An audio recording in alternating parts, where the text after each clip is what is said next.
it's important to go to the supermarket with a plan. One thing you definitely don't want to go to the supermarket is go without a list or an idea of why you're entering the food market and what you want to buy. Because if you go in hungry or you go in kind of on a whim, there's more of a chance that you're going to buy things that aren't necessarily as healthy and likely kind of satisfying a craving rather than fulfilling your shopping list and your healthy goals for that week. So most importantly, what we want to stress is buying fresh foods. As we always say, stick to the perimeter of the supermarket. Things like fruits, vegetables, seafood, poultry, and dairy are all going to be around the perimeter and not in the center aisles.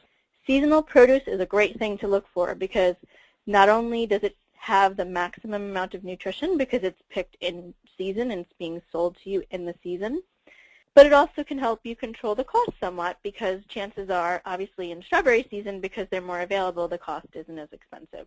And if you're shopping for the week or shopping several days in advance, think about buying produce a few days before it's ripe, just so that it doesn't spoil and you don't waste your money buying a lot of fresh produce that you're not going to have time to consume. Another great idea, and something that people don't always think about, is utilizing the freezer section. So as much as the perimeter is extremely important to a healthy shopping trip, the freezer section can be really valuable as well. And the reason for that is because you can locate things like frozen fruits, frozen vegetables, frozen lean meats and seafoods, things that won't necessarily spoil. So if you're not really sure what your menu is going to be for that week, or you want something that's going to last a little bit longer, frozen fruits and vegetables are actually a really great option. And believe it or not, they can actually have more nutrition than their fresh counterparts. And the reason for that is that they're flash frozen at the peak of ripeness. So in fact, that freezing process helps them to maintain a maximal nutrition quality.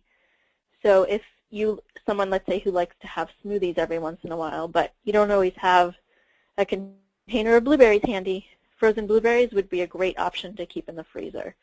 The same thing with things like fish and chicken, but not everyone necessarily has access to a really great fresh fish market, or you may not necessarily really like the fish that's sold, let's say, at your local supermarket. Well, frozen is a great alternative for that.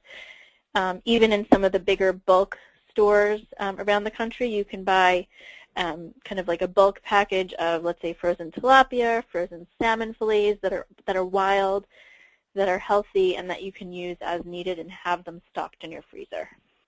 Okay, so let's talk about some more savvy shopper sense. So one thing we want to do is buy easy-to-use plant proteins. And the American Institute for Cancer Research recommends that we follow a more plant-based diet, include more plant foods in our diet because they have so many healthy cancer-fighting properties. So some of these plant proteins include things like seeds, nuts, dried or canned beans, and lentils, and they're easy to stock up on. Even flavorful, fresh, or dried herbs and condiments can help you add more variety to your meals. When we think about shopping for our grains and our carbohydrates, one thing we want to try to look at is looking for more whole grains. These whole grains have more dietary fiber and more phytochemicals that help our bodies fight disease.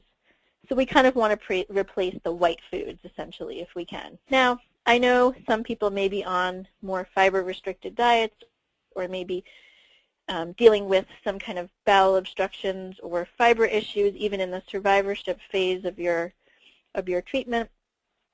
And that's fine. In that case, you can stick with things that are more refined if that's appropriate for you. But when possible, if you can choose whole grains, things like whole wheat pasta, brown rice, quinoa, couscous, barley, and bulgur are all great additions and add more variety to your carbohydrate portion of your menu and your shopping list.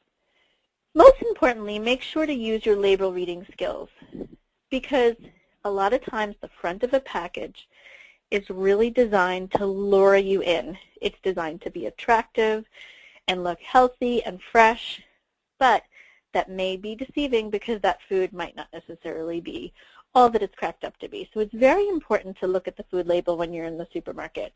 Really get to know what's in your food. Are there added fats? Are there added sugars? Are there artificial sweeteners? Are there added colorings and ingredients that you may not necessarily want to buy?